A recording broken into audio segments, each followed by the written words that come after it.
Ever heard about the liver detoxification? What if I told you liver detoxification is good for the liver, but you should know about the facts and fiction in the process of it? By watching this video towards the end, you can learn the facts and fiction behind this popular health trend and decide for yourself if it's worth trying. Detoxing your liver, fact versus fiction.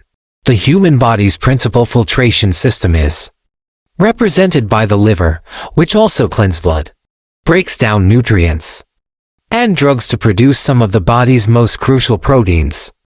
It is crucial to maintain the health of your liver and to avoid overindulging, because it plays such a crucial role in the body's general management after a weekend of binging on food or alcohol.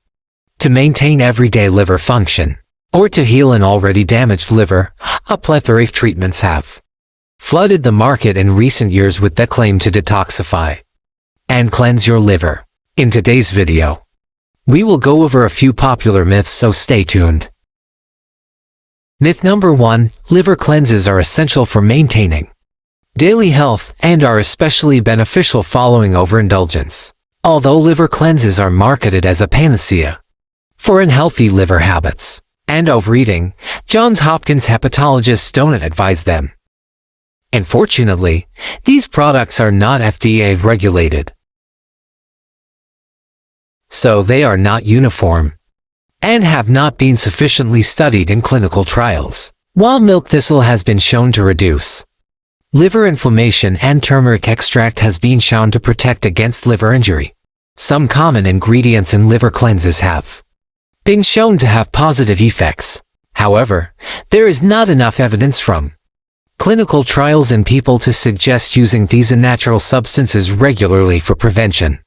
When it comes to excessive alcohol or food consumption, less is always better for the liver, and cleanses have not been shown to help your body recover from the harm caused by overindulgence. Myth number 2, a liver cleanse is a secure and wholesome method of weight loss. Numerous products for liver detoxification are also marketed as cleanses for weight loss. However, there is no scientific evidence to back up the effectiveness of these cleanses. In fact, some nutritional supplements should boost cautiously, since they can potentially injure the liver by causing drug-induced toxicity. Myth number 3, it is impossible to defend against liver illness. Contrary to popular belief, there are a variety of preventative measures you may take to safeguard yourself against liver illness.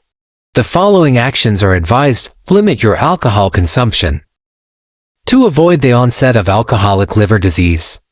Men should generally limit their alcohol intake to 3 drinks per day, while women should limit their alcohol intake to 2 drinks per day. Prevent gaining weight.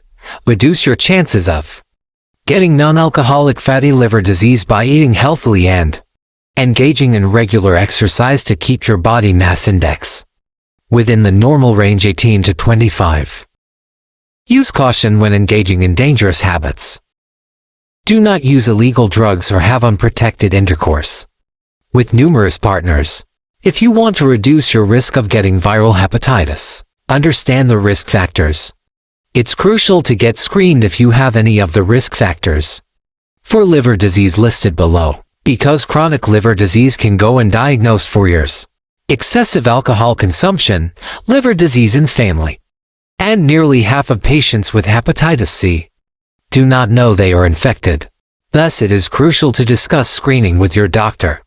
If you have any of the following risk factors: any individual who had a blood transfusion before the year 1992, using illicit drugs currently or in the past, receiving hemodialysis, and having HIV are all examples of this. Medical professionals who have received needle sticks from patients who have hepatitis C, people who have had tattoos done in an unregulated environment in the past. Myth number 4, liver cleanses can repair already present liver damage. Liver cleanses have not been shown to treat existing liver damage, but there are numerous other therapeutic options available for people who are impacted. Several forms of liver disease are listed below, along with the available therapies for each A and B hepatitis. If you lack immunity or have another liver condition, You should get the hepatitis A and B vaccine. There are also highly successful oral treatments for people with chronic hepatitis B infection. Myth number 5. Being obese does not make you more likely to get liver disease. Your chance of developing non-alcoholic fatty liver disease is considerably increased by obesity, as was indicated in myth number 4. Liver fat can contribute to inflammation, which can result in the growth of fibrosis and cirrhosis. The best thing you can do to maintain a healthy liver is to take good care of it. Avoid regularly overindulging in food and alcohol. Keep up a good diet and exercise routine, and be evaluated for liver disease if you have it. Thank you for watching my video. Subscribe to get regular updates on my channel.